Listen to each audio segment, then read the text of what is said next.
IPL এ মুস্তাফিজের magic. এবারের IPL আমাদের কাটার মাস্টার শেষ করলেন। এবারের আইপিএল যেই ক্রিকেটারের শুরু হবারই কথা ছিল না, কারণ আইপিএল এ অবিকৃত ছিলেন বাংলাদেশের সব ক্রিকেটার। সবচেয়ে বেশি আলোচনা ছিল মুস্তাফিজ দল পাবেন কি পাবেন না, সেই আলোচনায় আমরা যারা সামিল হয়েছিলাম। শেষ পর্যন্ত মেগা অকশনে সৌদি আরবের রিয়াদে যে মেগা অকশনটা হলো, সেখানটায় বাংলাদেশে যখন কেউ দল পেল না, মোটামুটি মন খুলে সবাই গালিগালাজ করেছিলেন।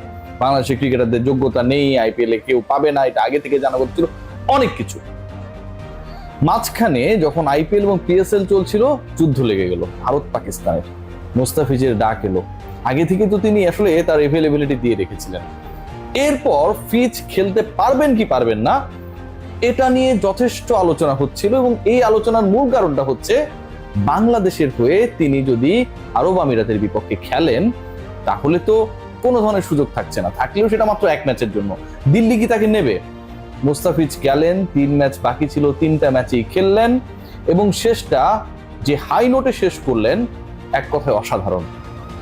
বাংলাদেশের একজন ক্রিকেটার আইপিএল শেষ করলো, আইপিএল এর একটা দলের হয়ে, দিল্লি ক্যাপিটালস যাদের টপ 4-এ যাওয়ারও একটা দারুণ সম্ভাবনা ছিল, সেই দলের হয়ে লাস্ট ম্যাচে তিনি বেস্ট বোলার।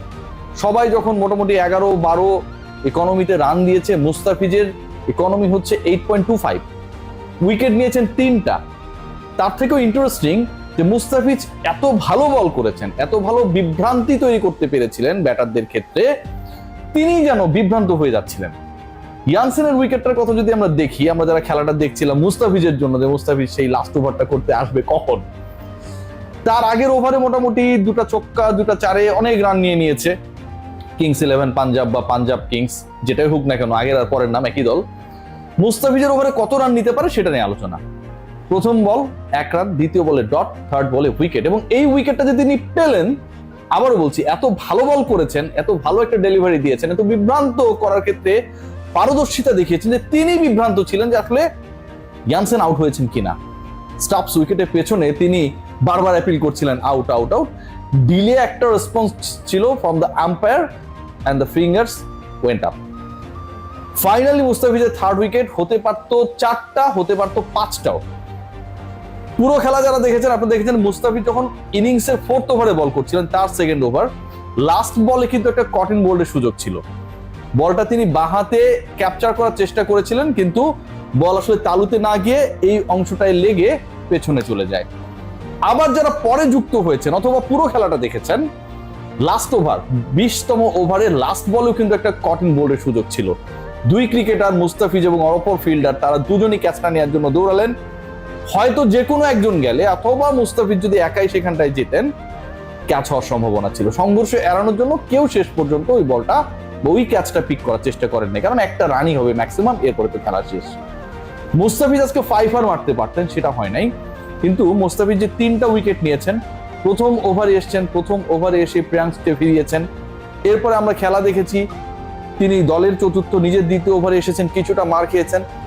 যখন তাকে ফেরানো হলো 16তম ওভারে, তার আগের ওভারটা এবং তার পরের ওভারে কিন্তু যথেষ্ট রান হচ্ছিল।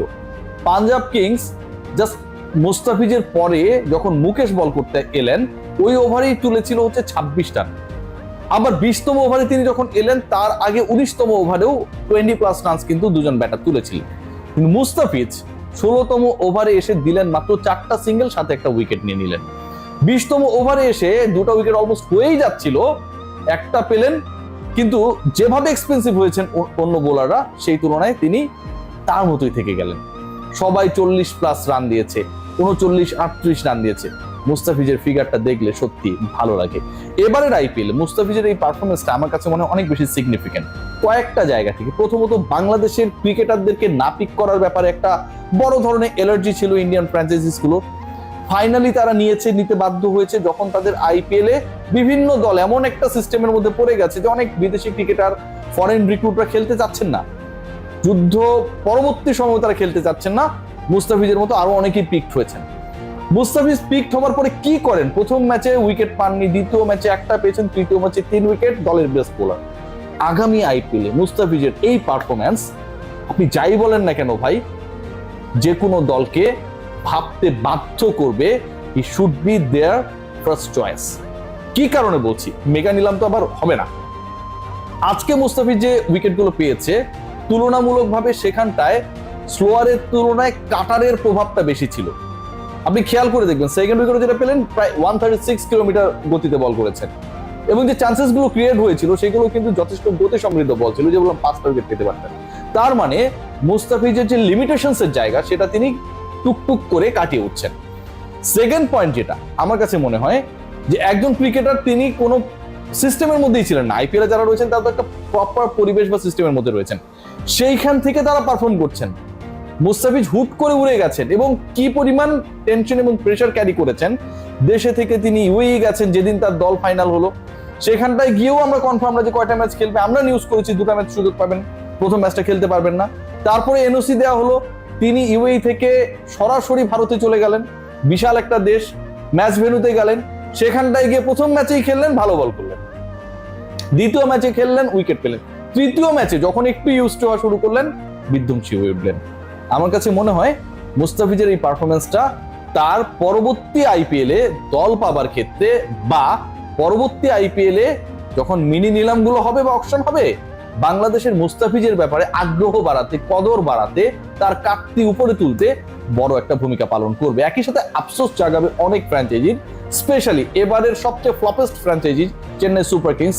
মুস্তাফিজ আগের এডিশনে যে দলের হয়ে খেলেছিলেন, লাস্ট ডে পর্যন্ত তিনি যখন স্টে করছিলেন সর্বোচ্চ উইকেট তারই ছিল, সেই দলটা তাকে পিক করেনি, মহেন্দ্র সিং ধোনির দল তাকে পিক করেনি।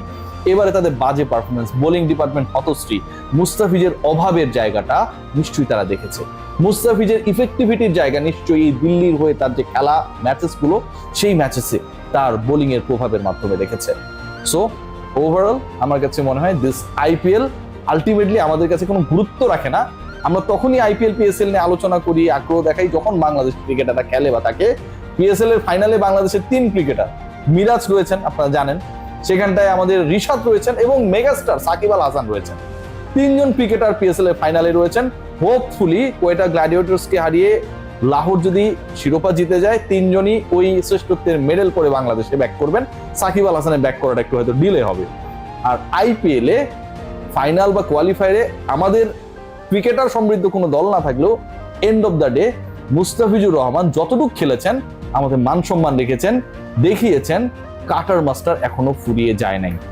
সো ওভারঅল যে রানটা হতে পারতো পাঞ্জাব কিংসের মোটামুটি 250-র কাছাকাছি, মুস্তাফিজ যদি অন্যদের মতো আরো 20টা রান বেশি দিতেন, সেই জায়গায় শেষ পর্যন্ত তারা যে টার্গেটটা সেট করেছে আমার কাছে মনে হয় কোয়াইট অ্যাচিভেবল। এই মুহূর্তে খেলা চলছে, রেজাল্ট আমি জানি না, বাট মুস্তাফিজের বোলিংটা নিয়ে আলোচনা করার লোভ সামলাতে পারলাম না। সবাই ভালো থাকবেন, টেক গ্রেট কেয়ার।